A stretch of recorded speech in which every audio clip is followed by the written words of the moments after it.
सतनाम जोहार सत श्री अकाल। सत श्री वाहेगुरु जी का अकाल। खालसा वाहेगुरु जी के फतेह। भाई साहब, मानवता चैनल देख सुन रहे सभी दर्शकों का बहुत बहुत स्वागत। आज के हमारी तीसरी एपिसोड पर लॉर्ड बुद्धा जी के विचारों पर हमारी एपिसोड जारी है और उसकी आज हमारी चौथी कड़ी है। और इस कड़ी पर आज हमारे साथ जुड़े डॉक्टर अनिल भतपरी साहब का बहुत बहुत स्वागत। सतनाम। महेंद्र जय टंडन जी के यहाँ सतनाम, से हमारे नमो जहाँ अगले साथ बुद्धाय। जुड़ रहे हैं, उनका भी बहुत बहुत स्वागत। वाहेगुरु सतनाम जी। आप सब लोगों को मालूम है कि दुनिया के अंदर में सत्य की खोज करने वाले महान संत कहे जा सकते हैं। लॉर्ड बुद्धा के ऊपर में हमारी प्रेरक विचार और चर्चा जारी है। इस पर हमारे साथ जुड़े हैं भट्टपारी साहब। मैं आज के विषय पर उनकी एक कथन है कि अपने अ, शरीर को स्वस्थ रखें। ऐसा उनका चिंतन मनन के बाद में उन्होंने दुनिया के लोगों को संदेश दिया कि शरीर को स्वस्थ रखें, मन को स्वस्थ रखें। आखिर उन्होंने ऐसी बातें क्यों कही? और कहा भी जाता है स्वास्थ्य ही धन है। अगर हमारे पास में हम शरीर से स्वस्थ है, बलिष्ठ है और हर तरीके से हम निरोगी हैं, तो हमारे पास में और धन नहीं रहते तो भी हम कुछ कर सकते हैं और प्राप्त कर सकते हैं। तो इस पर हम विस्तार से बातें करने के लिए हमारे बुद्धिजीवी डॉक्टर अनिल भतपरे साहब से मैं आमंत्रित करता हूं कि आज की इस भूमिका के तौर पर इस विषय पर अपनी बात रखेंगे विस्तार से।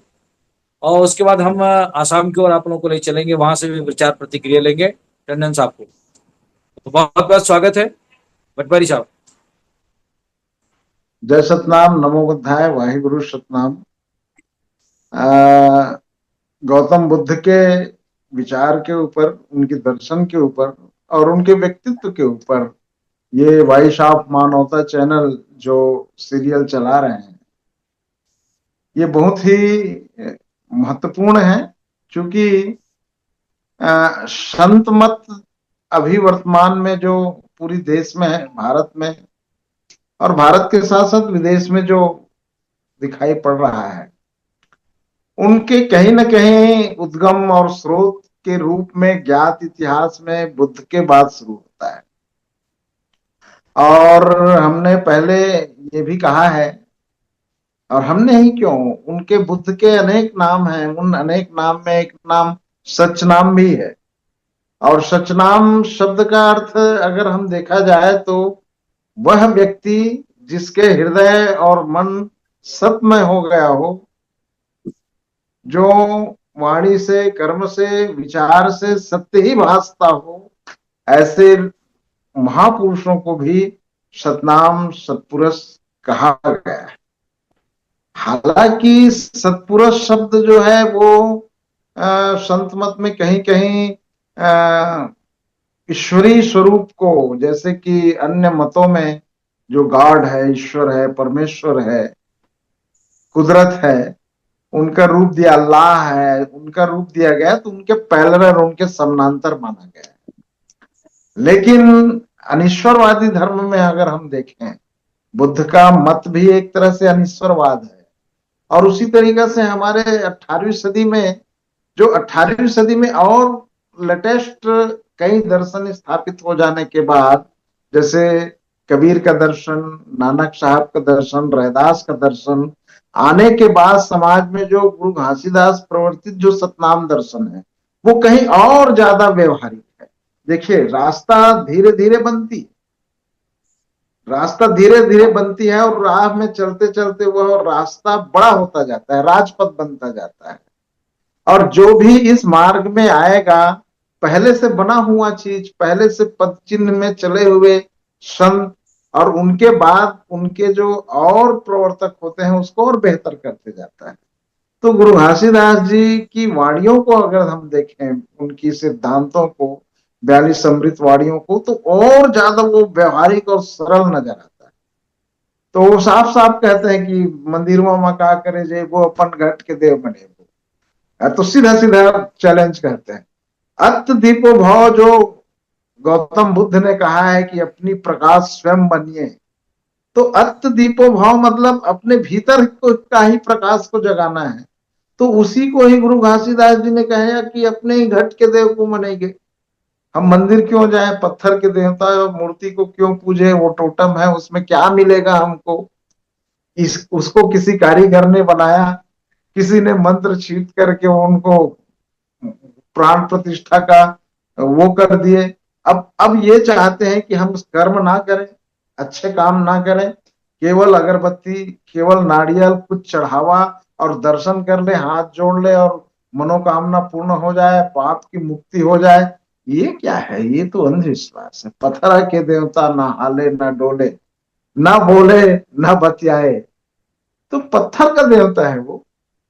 इस तरह की बातें कही गई उस समय, और सोच लो, लोग सुने, समझे, महसूस किए। आज इस बात को कोई कह दे, आज इस बात को माइक लगा के, कुछ लगा के कोई कह दे, तो अरेस्ट हो जाए, उनके ऊपर कार्रवाई हो जाए, देशद्रोही घोषित हो जाए। इस निंदा, यूरोप में इस निंदा के एक कानून आता है। तो कहने का मतलब है, उनके ऊपर क्या न क्या कार्रवाई कर दी जाए।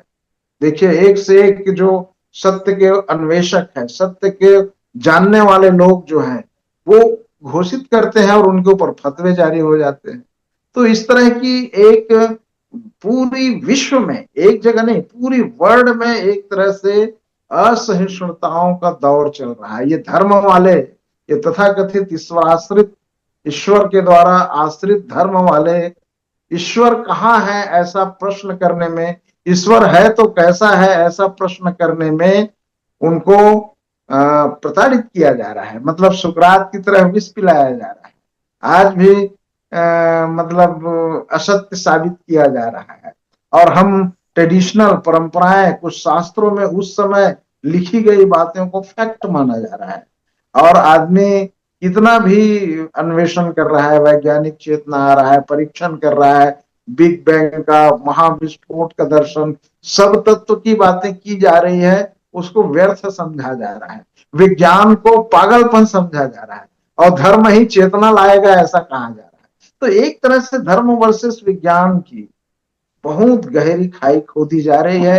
एक उच्च स्तरीय षड्यंत्र हो रहा है। पढ़े लिखे तार्किक लोग को नास्तिक घोषित किया जा रहा है, और उसको यहां तक कि धर्म का दुश्मन घोषित किया जा रहा है, जबकि ऐसा नहीं है।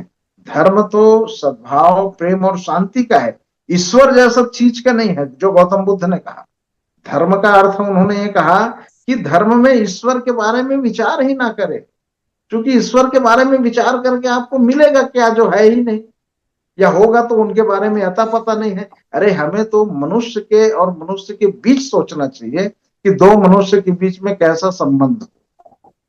गुरु घासीदास जी ने यही बात कहा है कि हमें एक मनुष्य से दूसरे मनुष्य के बीच में हम कैसे व्यवहार करें, ये महत्वपूर्ण है। ये नहीं कि हम शरीर तपा ले, 12 वर्ष तक कठोर तपस्या कर ले, अन्नहार करे, जलाहार करे, एक ही पैर में खड़े रहे, विचित्र साधनाएं करे, और ये कहे कि हमको ईश्वर की अनुभूति मिल गई, हम सशरीर स्वर्ग जाएंगे।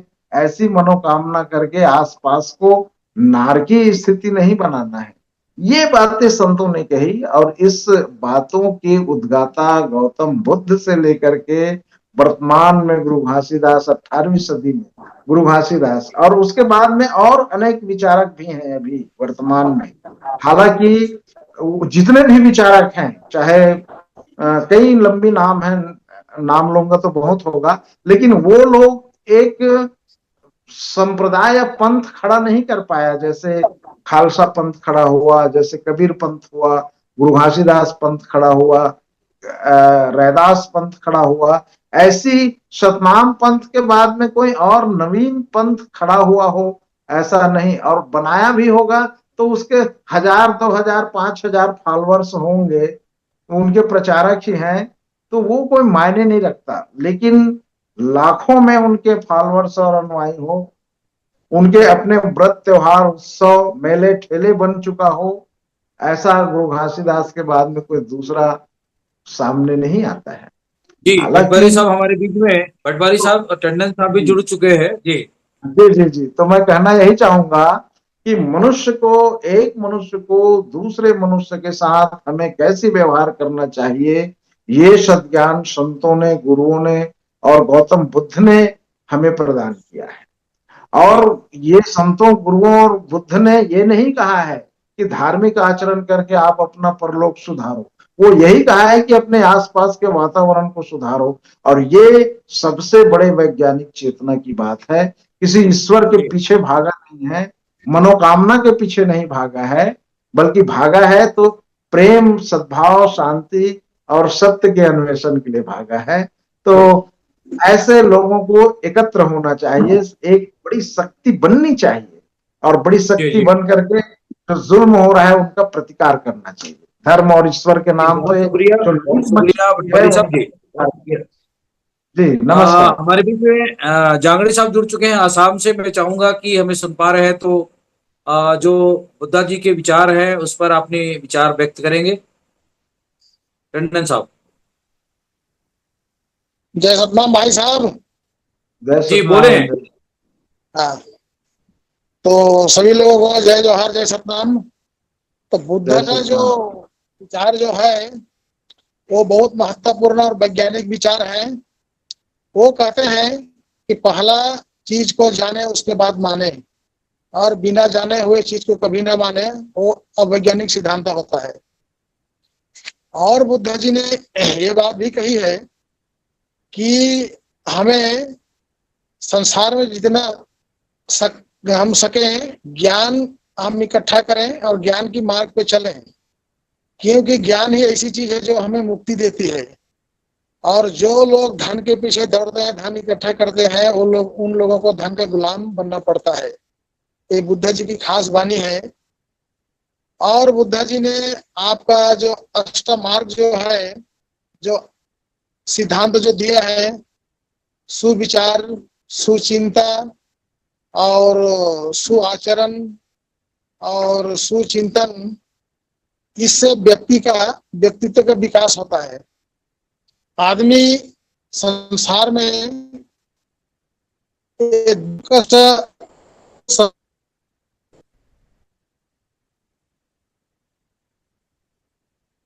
के पीछे के लिए आदमी दुख का सहन।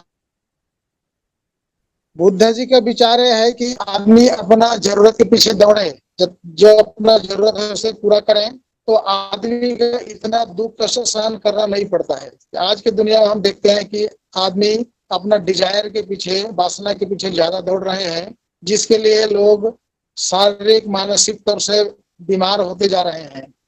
मगर ये सिद्धांत बुद्ध जी ने हम लोगों को दिए हैं कि आप भाई जितना सके अपना जो जरूरत के पीछे आप जाइए, वो पूरा कीजिए, तो आपका जितना प्रयोजन है आप पूरा कर सकते हैं। अगर वासना कभी पूरा नहीं किया जा सकता, जो वासना के पीछे में लगे हुए हैं वो वासना कभी पूरा ना होगा, ना कर पाएंगे। इसलिए बुद्ध जी का जो मार्ग है वो बहुत सुंदर मार्ग है, ज्ञान का जो मार्ग है। और जो आदमी इस मार्ग पर चलेंगे उन लोगों का कभी दुख कष्ट का सहन करना नहीं पड़ेगा। और इसमें और एक हम बात जोड़ रहे हैं आइंस्टाइन जी का। आइंस्टाइन जी ने कहे हैं कि science without religion is lame and religion without science is blind. विज्ञान को छोड़कर धर्म लंगड़ा है और धर्म को छोड़कर विज्ञान अंधा है। तो हमें जितना सके हम विज्ञान का चिंताधारा भी धर्म में लगाकर रखना चाहिए, और ज्ञान के जो मार्ग है उस पर हमें अमल करके चलना चाहिए, जिसके जरिए हम सही जो परम मार्ग है उस मार्ग को हम प्राप्त कर सकेंगे। हम जीते जी इस दुनिया में स्वर्ग का जो अनुभूति है उसे प्राप्त कर सकें। ये हमें सिर्फ ज्ञान का मार्ग ही बतला सकता है, और दूसरा जी कोई ऐसा मार्ग नहीं है जो हमें आपको ये समझा सके। सिर्फ दुनिया में एक ही हमको ऐसा एक व्यक्ति का महसूस हुआ है जिनका ज्ञान और बौद्धिकता, वो है गौतम बुद्ध जी। और इनका इंटरनेशनली उनका एक्नॉलेजमेंट है कि जो उनके मार्ग पर चले, सही विचार से अमल करें, तो जरूर सत्य की प्राप्ति होगी। और आदमी जीवन में कभी जरा, व्याधि, मरण, ये सबको रोक सकता है।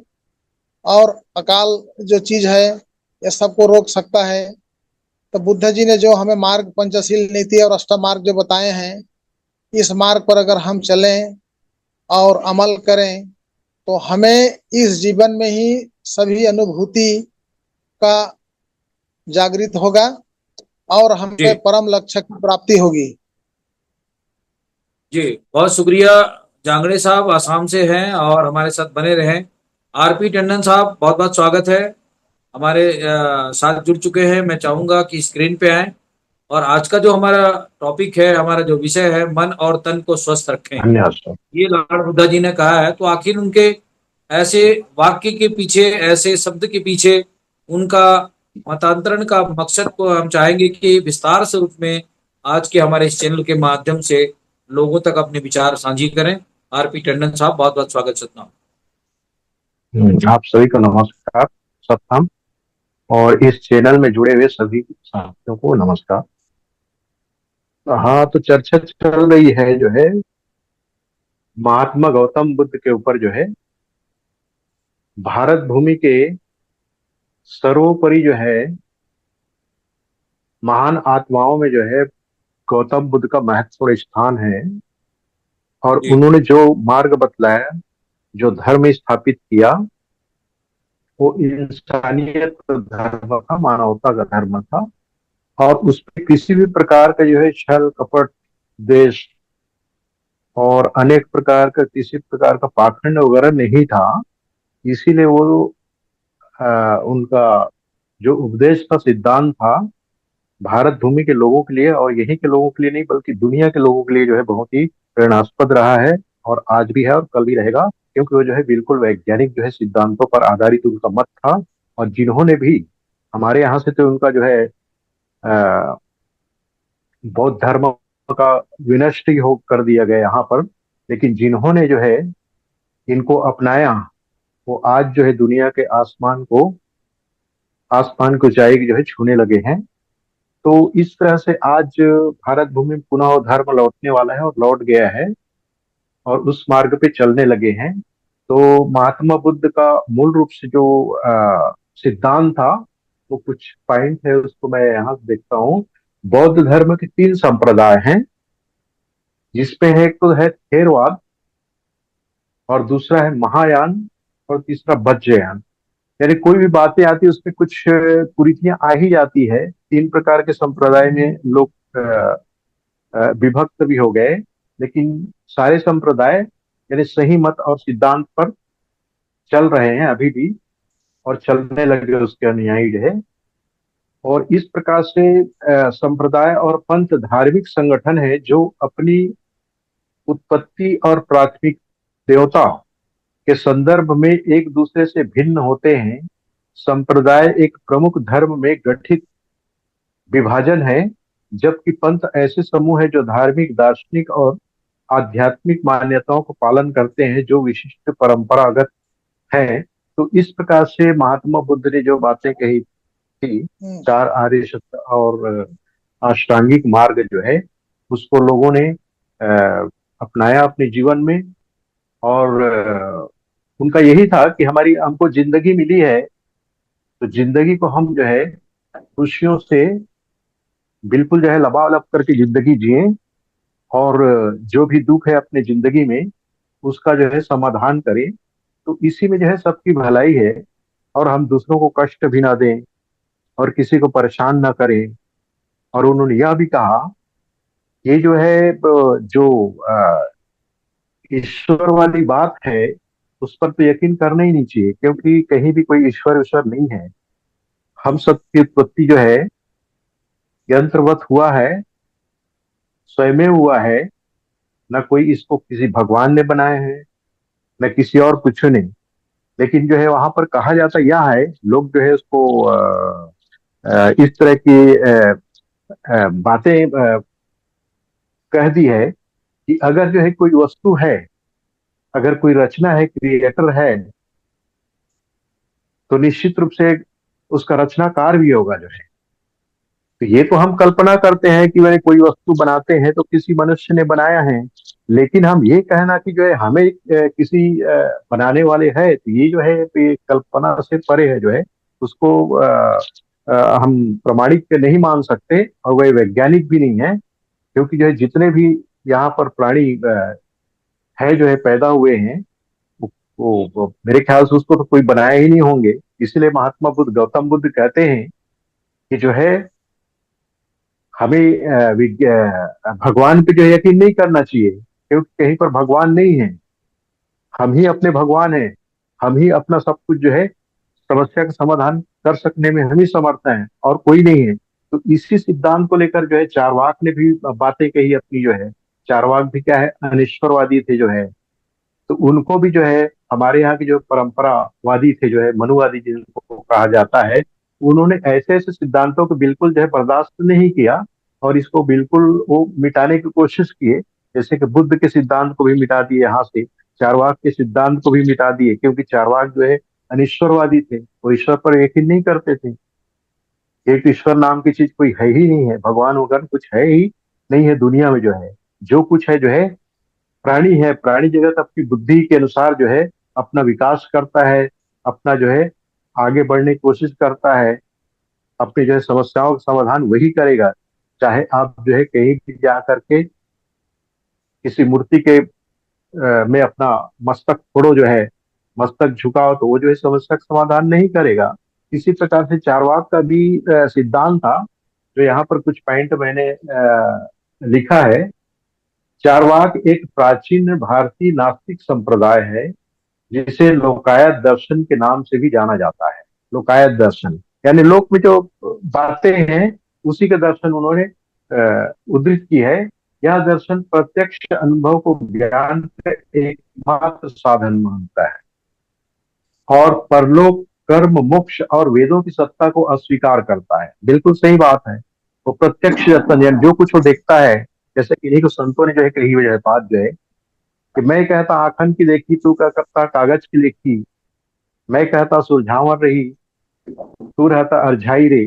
तो इस प्रकार से तेरा मेरा मनवा कैसे एक होई रे, महात्मा कबीर ने भी ये बात कही जो है। तो इस प्रकार से जो है इन सब चीजों पे जो है विश्वास नहीं करते थे चारवाक जी जो है, और वेदों की सत्ता को भी इन्होंने अस्वीकार कर दिया जो है।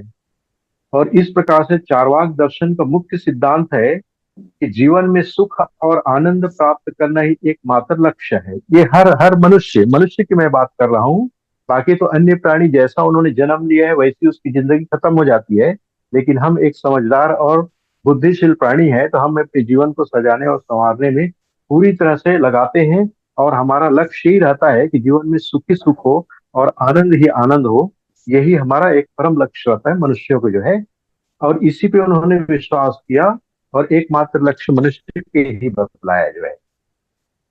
चारवाक दर्शन की कुछ विशेषताएं उन्होंने बतलाई जो है। वो विशेषता है कि नास्तिकता, वे बिल्कुल किसी को नहीं मानते, नास्तिक है जो है, आस्तिक नहीं है, किसी पर आस्था वास्ता नहीं रखते। और भौतिकवाद यानी भौतिक, जैसा कि अभी जो है हम भौतिक वस्तुओं से हम सब जुड़े हुए हैं, सारी दुनिया जुड़ी हुई है। तो इस पर भी चारवाक दर्शन जो है यकीन करता है, क्योंकि हमने जितना भी बनाया, अभी मैं कुर्सी में बैठ के बात कर रहा हूँ, भौतिक टेबल कुर्सी मोबाइल ये सब जो है भौतिक वस्तुएं हैं।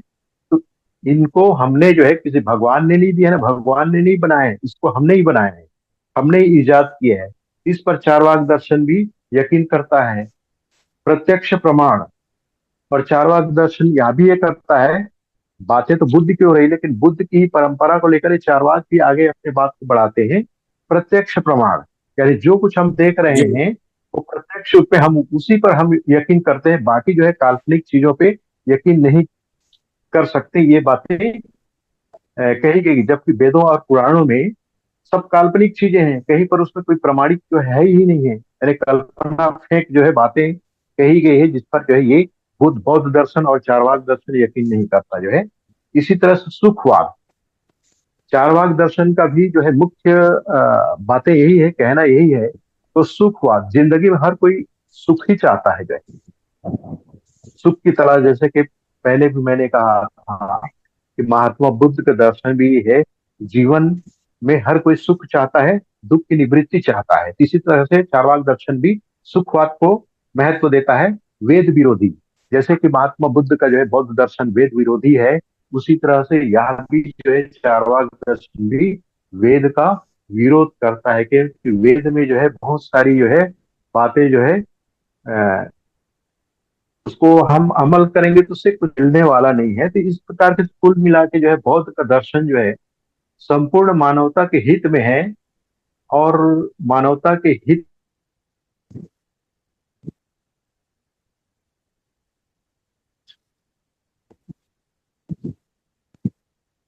टंडन जी, आपकी आवाज नहीं आ पा रही है। बहरहाल शुक्रिया टंडन साहब, आपने विस्तार से आज के पटल पर अपनी बातें कही है। कार्यक्रम का समय हमारा करीब करीब नजदीक होते जा रहा है। टंडन साहब आसाम से हैं, मैं उनसे चाहूंगा कि संक्षिप्त में आज की इस परिचर्चा पर अपनी बात पकड़ रखें। लेते टंडन हैं। जी से बात। जी। तो इस तरह से इन्हीं चीजों पर उन्होंने विश्वास किया, बाकी कल्पना पर उन्होंने विश्वास नहीं किया, और नहीं अंधविश्वास पर, और नहीं पाखंड पर।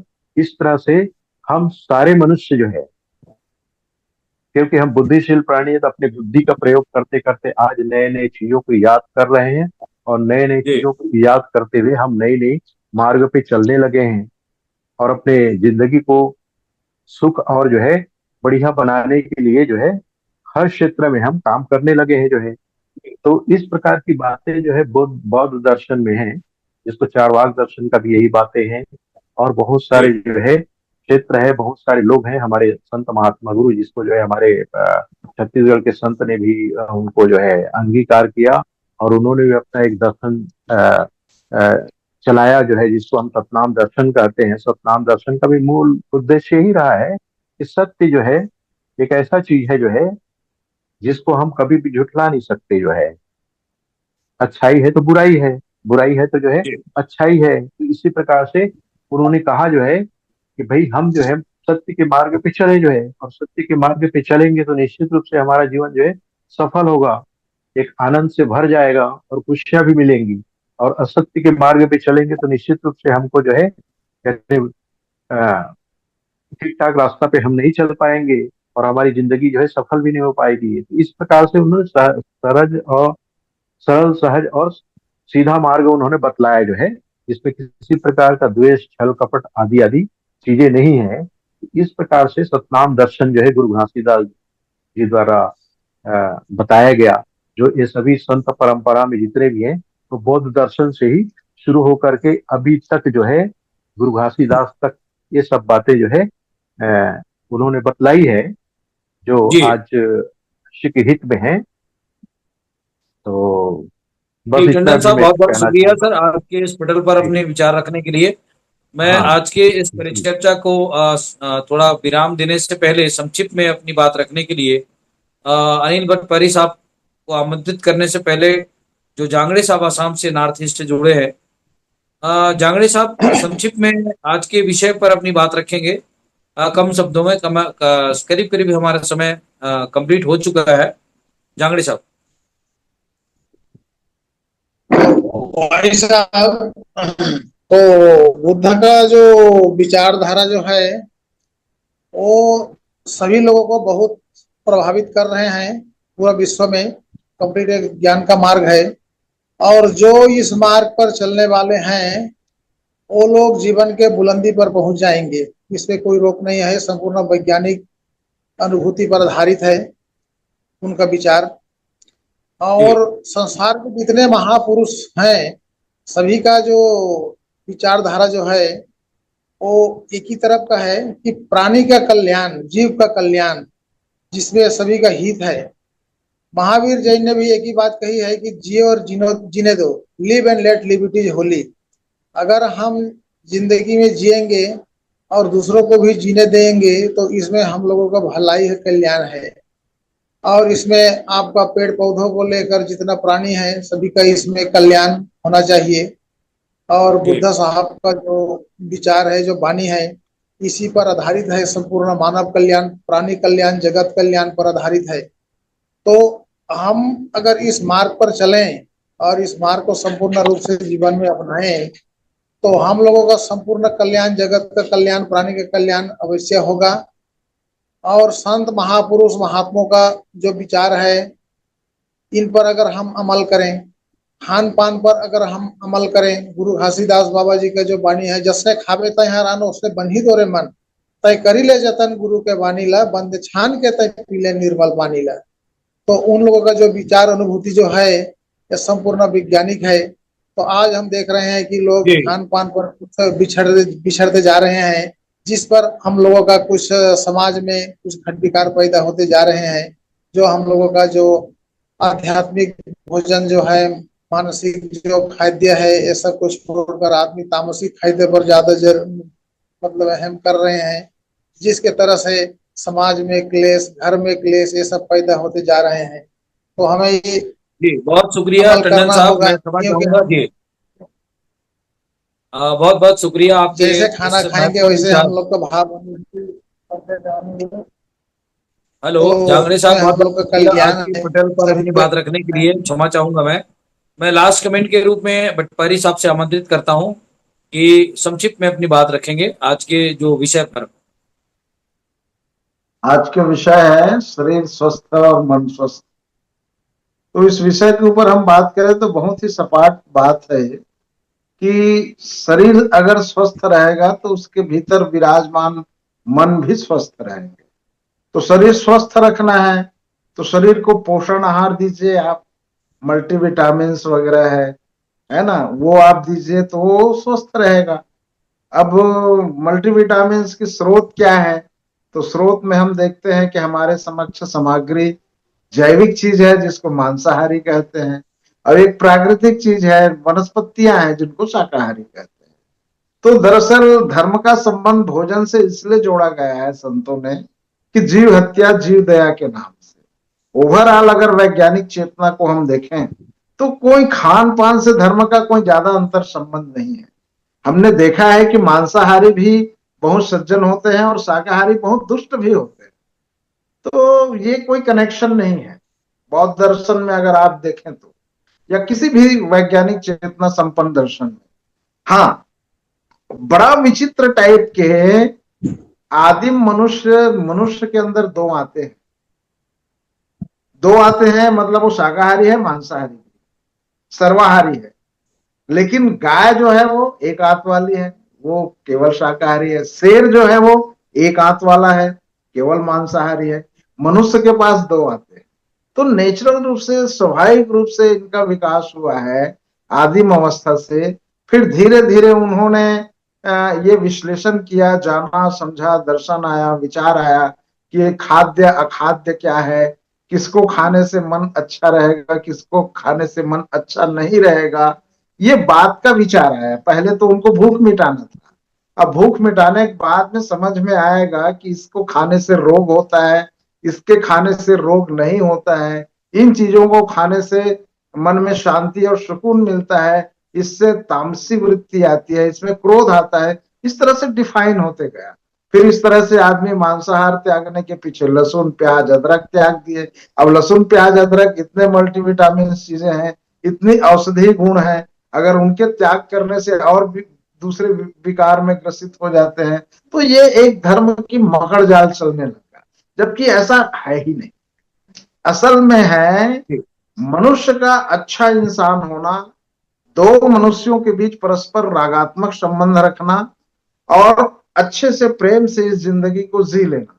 ये धर्म का बेसिक फंडा है। जी और धर्म और ज्ञान और विज्ञान, ज्ञान और विज्ञान दोनों अलग चीज थोड़ी है। तो ज्ञान हुआ कि ये आग है, ये जलाने का काम करती है, ये ज्ञान हुआ। अब जलाने का काम कैसे करती है, कितनी टेम्परेचर हाइट है, कैसे स्किन इतने में जल जाता है, ऐसे टाइप के अध्ययन करेंगे तो विज्ञान हो जाएगा। जी तो जी ज्ञान और विज्ञान को रिलेटेड है, अंतर संबंध है दोनों के बीच में। इन धर्म में भी सगुण और निर्गुण, जी। ईश्वरवाद भट्टपारी अनिश्वरवाद साहब, ये बटा मैं हुआ थोड़ा है। क्षमा चाहूंगा। भट्टपारी साहब, आपकी विचार विचार बहुत विस्तार से हो चुकी है। हाँ, मैं मेघरा बहुत जी को भी बहुत लेता हूँ विस्तार एक से मिनट जी। में जी। बिल्कुल जी बिल्कुल, वो मेघरा तो जी। ये सत तो श्रीकाल जो है, बहुत। सत श्रीकाल सबको नमो बुधाय। नवा दरअसल क्या बुद्ध है, नवा है, बुद्ध। विज्ञान की बातें बहुत सारी चीजें ऐसी हैं जिनको समझना जी बहुत जरूरी है। विज्ञान, जी जी, धर्म और अध्यात्म, मतलब बहुत तीन चार चीजें हैं। बहुत इस सारी चीजें। तो इसको मतलब अगर कोई विज्ञान को समझने वाला ये कहे धर्म नहीं है, तो वो बिना सोचे समझे कोई बात कहता है, इतने भी गलत है। तो अगर ये इंसान विज्ञान को बिना सोचे समझे गलत ठहरा रहा है, तब भी गलत है। तो कई बातें ऐसी जी हैं जो इंसान को वहां तक पहुंचने में इस वक्त लगता है, हर एक चीज का नहीं पता इंसान को। तो यहाँ पर मैं एक किताब लिख रहा हूँ कि क्या रब जिंदा है, क्या रब सचमुच जिंदा है या मर गया है। तो इसके ऊपर मैं किताब नहीं, लिखाऊंगा जल्दी, और मैं वो दिखाऊंगा उसमें कि जी, किस चीज जी, को हम कैसे हासिल कर सकते हैं। तो ये गौतम बिल्कुल बुद्ध ने जो बिल्कुल। बातें रखी है ना, उसमें बहुत सारी मैं बताऊंगा उसमें। तो मैं इतना कहना चाहता हूँ, ये बहुत अच्छी विचार चल रही है। थैंक यू सबका, जी, शुक्रिया। बहुत ओके। शुक्रिया। आज के इस कार्यक्रम को हम यही समाप्त करने की अनुमति चाहते हैं और इस कार्यक्रम के प्रायोजक मेघराज जी, कृपाल सिंह जी का बहुत बहुत धन्यवाद करते हैं। और हमारे इस कार्यक्रम में अपना कीमती समय निकालकर जुड़ने के लिए भट्टपैरी साहब का, आसाम से जुड़े हमारे बैरन टंडन जी और जांगड़े साहब का और आरपी टंडन साहब का बहुत बहुत धन्यवाद। नेक्स्ट हफ्ते अगले विषय को लेकर फिर से हाजिर होंगे, तब तक के लिए शुक्रिया, धन्यवाद, Satnam. Meghraj Singh has brought the solution to the problems of the whole world in the form of a book. Book number 1.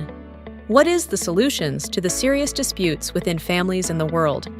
This book contains solutions to the problems of families all over the world and solutions to the problems of countries all over the world.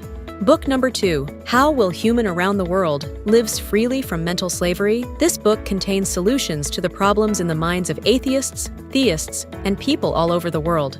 Book number 3. We will eradicate racism from the entire world. In this book, racism is spread all over the world. Racism has made life difficult for people of almost the world. This book contains the solution to end racism. Book number 4. How can mankind get ultimate happiness? Let's find out. In this book, people from all over the world can make their lives happy, and by solving the problems, ways have been explained in this book. Book number 5. How poor Meghraj Singh became the king of Satyog. This book contains 30 parts of the story related to the life of Meghraj Singh, in which every word is full of truth. The people who read this book will never be disappointed in life and will never fail. After reading this book, all people will live life with self-respect and will be successful happily. Although there are many writers in the world, some write novels, some write poetry, some write common books, some write very big films. But Meghraj Singh has taken up the task of writing books, keeping in mind the problems of humans all over the world. Have done.